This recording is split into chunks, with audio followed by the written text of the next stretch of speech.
ઓમ ગણેશ હર હર મહાદેવ। આખો મહિનો પુરુષોત્તમ મહિનાની કથામાં બતાવેલો કૌંડિન્ય ઋષિનો આ મંત્ર, જેનો આખો પુરુષોત્તમ મહિનામાં મનુષ્ય કોઈ પણ સમયે, આમાં કોઈ વિશેષ નીતિ નિયમ આદિ નથી, કોઈ પણ સમય સ્મરણ કરે છે, મંત્ર જાપ કરે છે તો એ સાક્ષાત ભગવાન પુરુષોત્તમના પ્રિય બની જાય છે।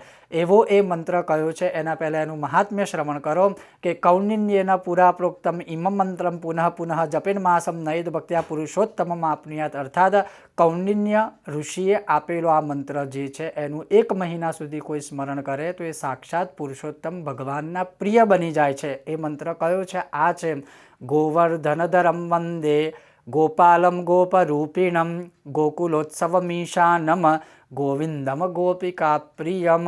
હવે આનો અર્થ સરસ છે કે ગોવર્ધન પર્વતને ધારણ કરવાવાળા, ગાય માતાની રક્ષા કરવાવાળા, ગોપાળનું રૂપ ધારણ કરવાવાળા અને ગોપીઓના પરમપ્રિય ગોવિંદ છે એમને હું નમસ્કાર કરું છું। બસ આટલો સરસ મજાનો આ શ્લોક કે મંત્ર છે અને તમે જુઓ તો ગોવિંદ નામનો અર્થ આની અંદર જ છુપાયેલો છે। એટલે કહેવાનો અર્થ છે કે જે કોઈ મનુષ્ય આખો મહિનો આ મંત્રનું સ્મરણ કરે છે એ ભગવાન પુરુષોત્તમના પ્રિય બની જતા હોય છે। ઓમ ગણેશ હર હર મહાદેવ। ગોવિંદ ભગવાનની જય, પુરુષોત્તમ ભગવાનની જય।